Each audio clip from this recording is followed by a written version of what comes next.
12 seconds into a distress call from a sinking boat in open water, a sound cuts through the static, a faint, frantic whisper hidden deep in the background noise. You have almost certainly heard about it by now. Or perhaps you have heard a brief, 4-second snippet of it, looped endlessly under a sensationalized headline in bright red text, from a source that told you what it proved long before they ever bothered to explain what it actually was. Here is the vital context that so many completely left out. A digital forensics expert pulled both audio files, the original raw tape released directly by Mississippi Marine Resources, and the viral, enhanced version currently dominating headlines across the internet. The enhanced file actually runs 20 seconds longer than the official release. It possesses a completely different digital fingerprint and contains entirely different audio content. When he transcribed both versions side by side, he could not corroborate a single phrase that people are repeating across social media today. No law enforcement agency has officially verified that enhanced audio. No certified forensic authority has confirmed even a single word of it. Now, that does not mean the audio is completely meaningless. It simply means that the commentators selling you absolute, undeniable certainty deliberately skipped the tedious, rigorous work that cost them the speed of their coverage. So, today, we are going to walk through that emergency recording together. We will examine it from start to finish, including the crucial 2-minute stretch that almost nobody publishes, the exact moment where the emergency dispatcher stops talking to the panicking boy and begins speaking directly to a local boat captain. Then, we are going to meticulously separate what is actually audible from what is merely being interpreted, because the single line that should stop you dead in your tracks is not buried deep in the background static at all. It is right there, in the crystal clear foreground. If you are looking for the truth behind this case, the version of this story that strips away the sensationalism and strictly separates established facts from baseless online rumors, you are in the right place. Welcome to True Crime Breaking. Before we dive deep into the evidence, take a quick moment right now to hit that like button, drop a comment with your thoughts on this case, and subscribe to True Crime Breaking with notifications turned on so you never miss an investigative breakdown. Connect you.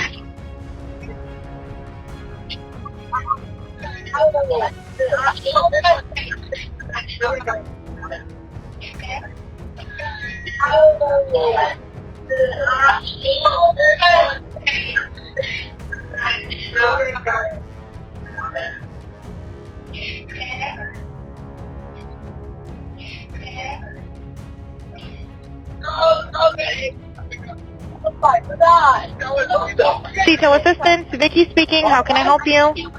Hey, we're at the west tip of Horn, and our bilge pump stopped working. We're sinking. Can y'all please come? We have a membership. All right, of course. How far is the water coming up, sir? Can you give me a description? Ankles? Hello? What'd you say? Hey. Yes. How far is the water coming up, sir? It's coming up. We're just sinking. I don't know. Like we're going down now. All right. Well, let's get you going. Membership number or phone number listed on the account, sir. I don't know the phone number. It's either Jerry Atkerson. I think it's Jerry Atkerson. Try that. All right. I know we have a membership, like guaranteed. I don't have the tag on Unless here. you have a membership number or anything, it's okay. I'll get you over to the captain. What's the best phone number to reach you at? Reach me at 2. All right. And is everybody on board in good health otherwise? Yeah, everybody's on board. All right. Do you need the United States Coast Guard? What? Do you need the United States Coast Guard? No, we do not need that. All right. All right. Do you have your current GPS coordinates? Let me go look. If not, I can send you a text message.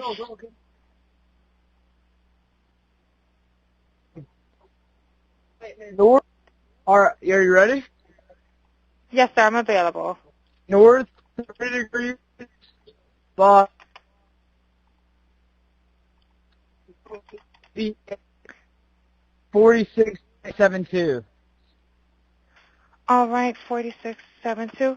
All right, and you were breaking up a little bit. Can you just repeat it one more time to make sure I have it correct? Sorry, look. What Hello, do I can need you to hear send me? Yeah, what? So you're breaking up. If you need assistance, do you have a VHF radio? No, we do not have the VHF radio.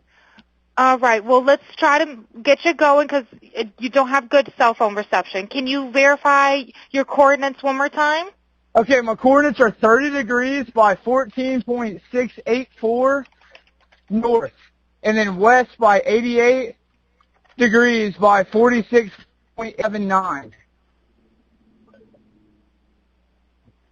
Right. Looks like you're on Horn Island, correct? Are you Yes, on we are Horn at Horn Island? Island. Yes. All right. Is the boat sinking or you have it aground? We are sinking, yes. Is it aground is the question? No, we're not aground. We are in Okay. 17 foot of water. We're in 31 foot of water. All right. Have to ask. What do you want to do? Do you want to be towed back? I want to get this boat unsank and towed back, yes. All right. Where would you like it towed to, sir? You can tow it to Ocean Springs Harbor, or Fort Bayou Launch. All right. How many adults and children on board? No, there's no children. So, is there anybody on board? How many adults, sir? That was the question.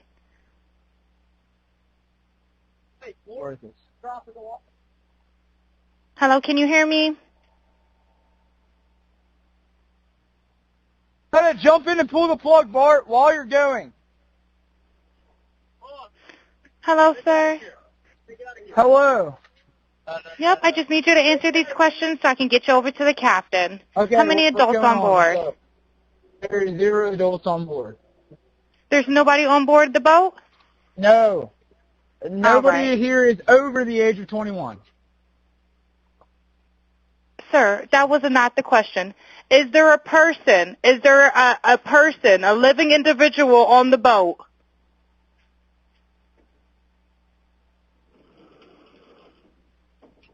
Hello? Is there a living person, someone breathing on the boat? Is there anybody on the boat? Yes, there's lots of people breathing on the boat. All right, how many people, sir? Like 7. All right, thank you. Does everyone have life jackets on or available to them? Yes, we have life jackets available. All right, verify what boat's sinking.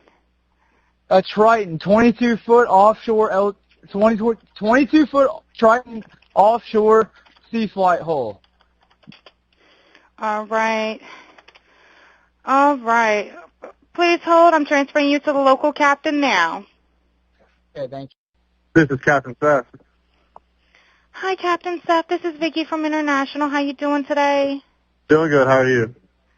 Good, good. I apologize ahead of time. I really do.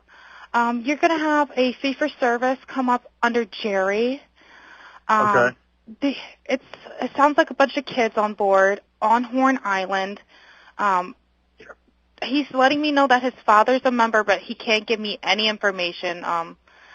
And he's saying the boat is sinking, and he's on Horn Island. It's just unfortunate. He's just a kid. There's a lot going on. So Right. he said there's about a lot of people on board. He says he thinks about 7. I'm guessing they're all under 18. Okay. And I'm not trying to be rude. He wants you guys to go out there and unpump the boat and then tow it in. Do you know what kind of boat it is? He said I have a Triton 24-footer, but that's all he can give me. Okay. All right. Yeah, I just actually got off the phone with his grandpa, who I'm guessing is the owner of the boat, and Is it he Jerry? said that Jerry. Yeah, he said. Okay. I just hung up with him. He said that they don't need any help right now, but if something changes, he'll call me back. So Oh, right. I'm guessing that they may have figured it out, because that's what he said. So they're in a panic and their boat won't crank. Yeah, Or, they're in a panic. He's saying the So- bilge is not keeping up. I asked for Coast Guard. He said no, but he's just really upset on the back end. And, I get it. It's a Okay. kid. He just doesn't understand. oh, okay. Do you still have him on the line? Yes, I still have him on the line. And, again, I couldn't find he couldn't give me anything regarding his grandfather's, membership, so it's just under Jerry fee-for-service. Okay. All right. Yeah, I just talked to. If you want to, we're so tied up right now. We can't really do any non-member jobs right now. Is Jerry a member? Did you find out if he was a member or not? Yeah, I'm not sure if it's his boat or what. I'm not sure what's going on with it. But yeah, transfer the kid over. I'll talk to him, and then I'll call his grandpa back as well. All right. And did you want me to look up Jerry's membership number or anything like that to see if he's up? I know you guys are You can swamped. try this cell phone number. All right. Yep. It's Jerry. Yeah, he's an active member. Hold on. What kind of boat do you have on there? Same boat? Yeah, he's one of your members. Yep, 22-foot Triton. All right. I'll just disregard this one. I'm gonna send you over an accurate one under this Jerry Ackerson one. Okay, he's one of your members. You'll get in a couple minutes. Okay. Okay, perfect. All right, and yeah, just transfer this kid over whenever you get a chance. All right, transferring now. Thank you again, Captain. All righty. Stay safe out there. It's crazy. Have a drink. Oh, it's wild. All righty, thank you. Thank you. Spoken clearly on a recorded government line at 4 o'clock in the afternoon on the 4th of July, a teenager dials CTOW. He does not call 911. He does not call the United States Coast Guard. He dials a private maritime towing company that operates primarily on paid annual memberships, essentially roadside assistance for recreational boats. The Mississippi Department of Marine Resources released this exact recording to the public. Every single word of it originates from an official government agency, not an anonymous internet leak or an unverified insider account. Now, let us examine the specific parts that truly matter. The teenager opens the call with the immediate emergency and absolutely nothing around it. He places their vessel at the western tip of Horn Island. The bilge pump has completely stopped working. They are rapidly taking on water and sinking. He pleads with the operator, "Please come." The dispatcher, following standard protocol, immediately begins working through her procedural script. She asks him how high the water has risen inside the vessel. He responds that it is up to their ankles, but he cannot measure it accurately or give a precise estimate. He simply tells her that they are just going down. At this point, the operator requires a valid membership number to dispatch assistance. He does not have one. She asks for the phone number attached to the primary account. He does not have that either. He offers a surname, guessing that it might be registered under that name, and asks her to try searching for it. He then firmly tells her that he knows a valid membership exists, guaranteed. Throughout this initial exchange, the cellular signal repeatedly drops and stutters. The teenager attempts to find their exact coordinates using a global positioning system.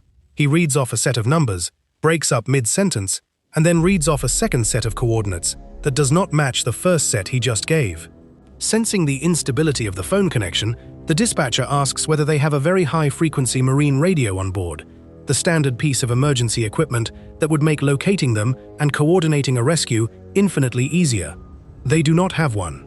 She then asks whether the boat has run aground on a sandbar or shallow reef. He tells her no. In the very same breath, he gives the current water depth as 17 feet, only to immediately correct himself to 31 feet. He identifies the vessel as a 22-foot Triton offshore boat.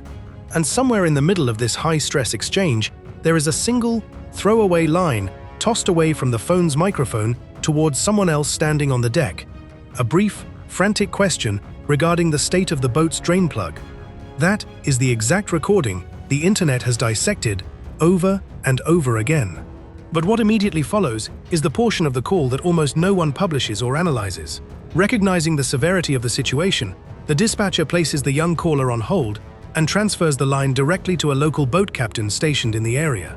Now, two experienced professionals are speaking directly to one another on a recorded line, with the teenager waiting on hold. The dispatcher explains to the captain that it sounds like a group of kids out near Horn Island. She notes that the caller claims his father holds a valid membership with the towing service, but the boy cannot produce an account number, a phone number, or any documentation to prove it.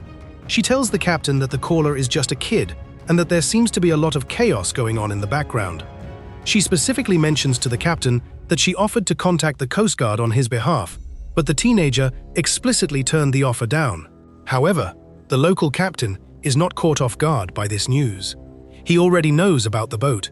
The captain reveals that he has just hung up from a separate phone call with the grandfather, the man he believes actually owns the Triton offshore vessel.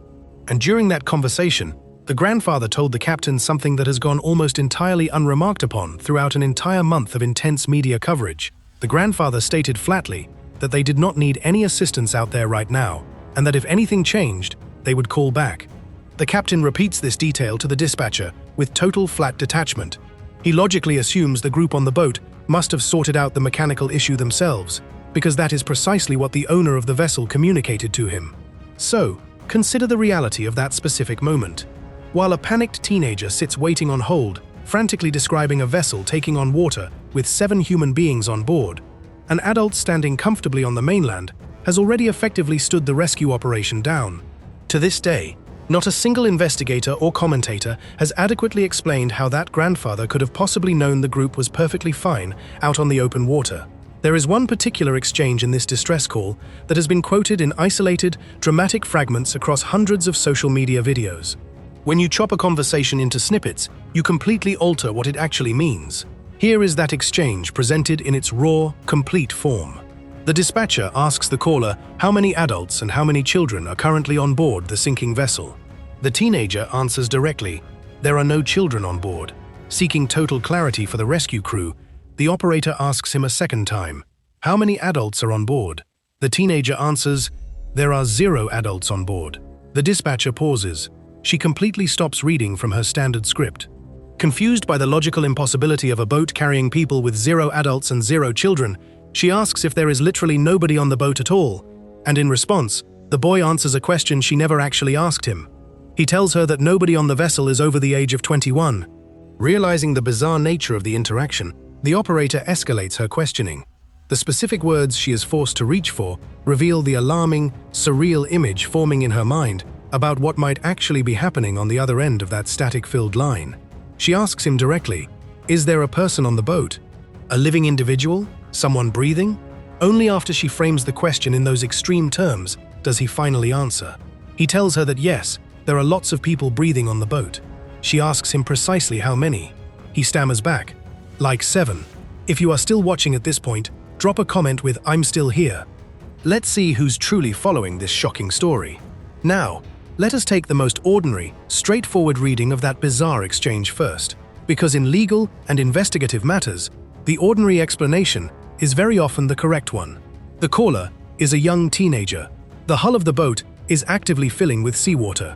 Multiple panicking passengers are shouting at him from the deck. The dispatcher is demanding a precise head count to coordinate an emergency maritime rescue, and the boy's overwhelmed mind is operating strictly off a legal definition of what constitutes an adult. Specifically, someone 21 years of age or older. That is not the behavior of a cold, calculating mastermind carefully choosing his words to deceive authorities. That is the reaction of an overwhelmed kid trying to process 2 completely different mental frames at once and dropping the ball on both of them.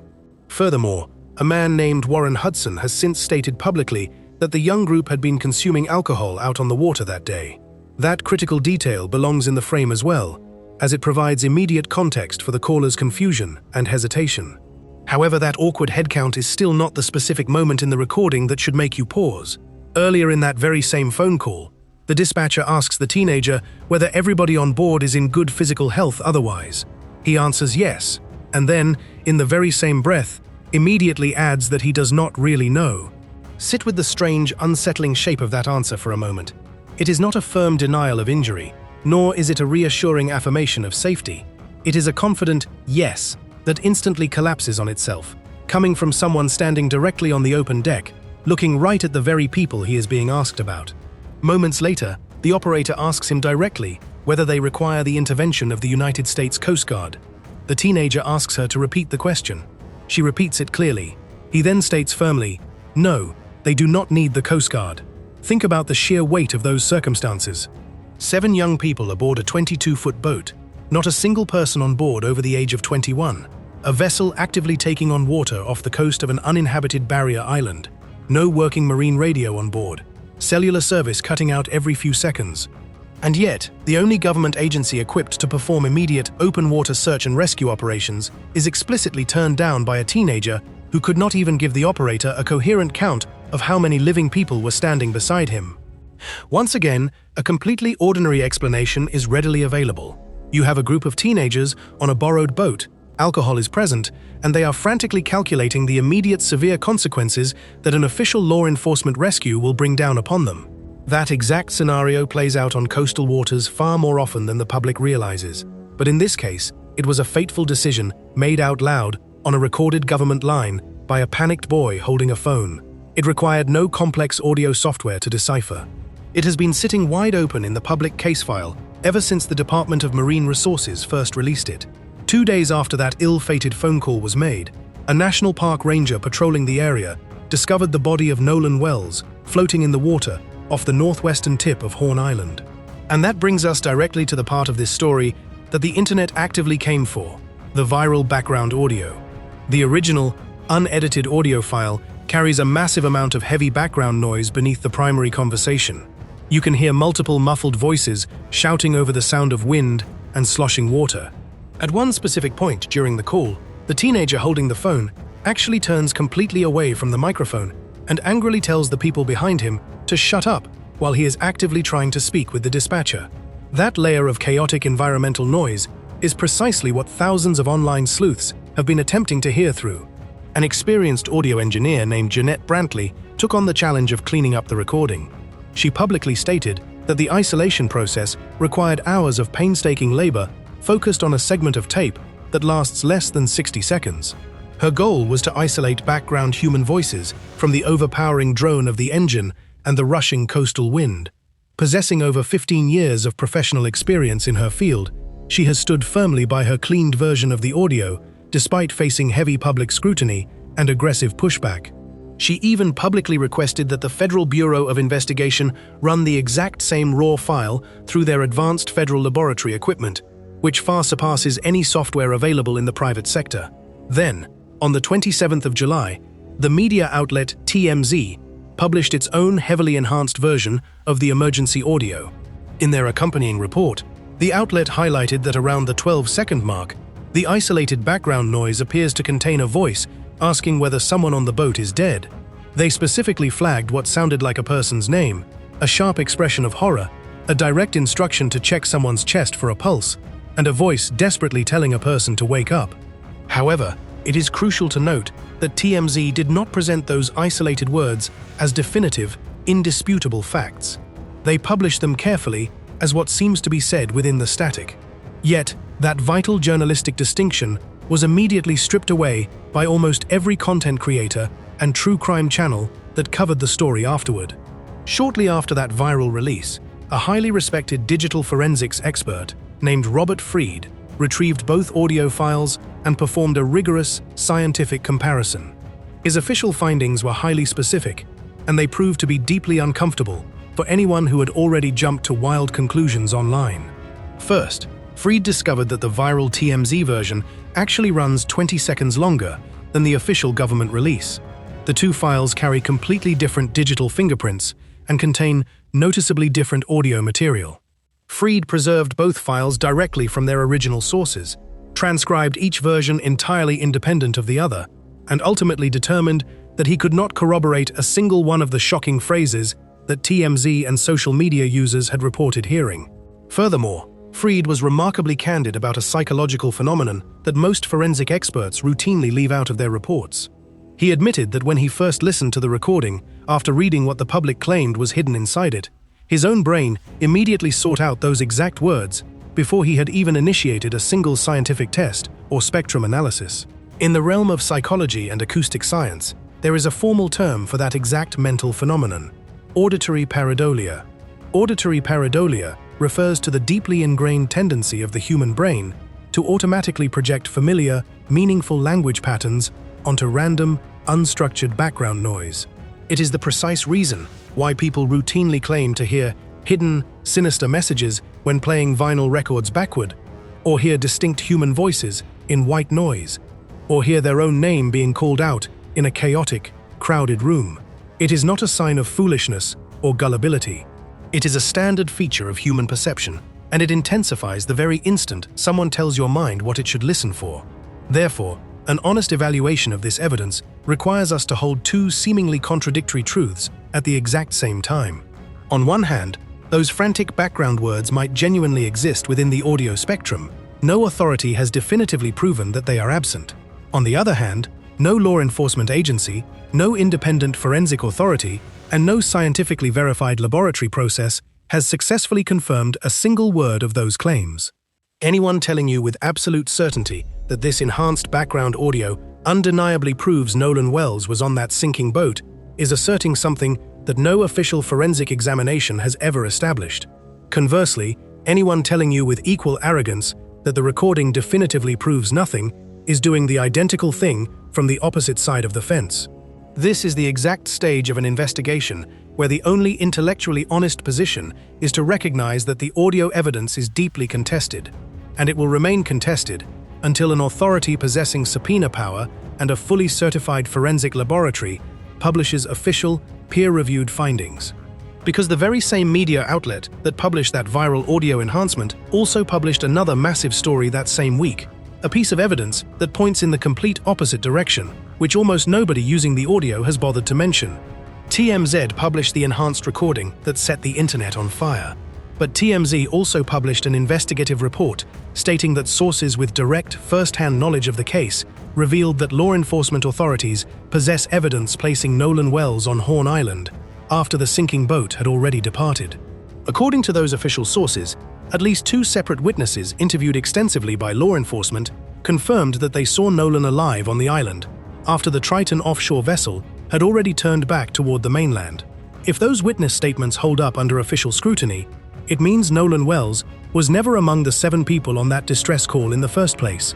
And if he was never on that boat, every single elaborate murder theory and hidden voice interpretation built upon those background audio clips instantly collapses at the very foundation. Both of those news stories were published within days of each other by the exact same media organization. Any creator or news channel that greedily weaponizes the sensational audio while completely burying the witness evidence is not pursuing the truth of what happened to Nolan Wells. They are simply chasing the algorithm. Thank you for tuning in to True Crime Breaking. We will continue to follow this case closely and bring you updates as verified facts emerge. If you appreciate detailed, unbiased investigative breakdowns that prioritize evidence over rumors, make sure to hit that like button, share your thoughts in the comments section below, and subscribe to True Crime Breaking today for more unfiltered true crime coverage.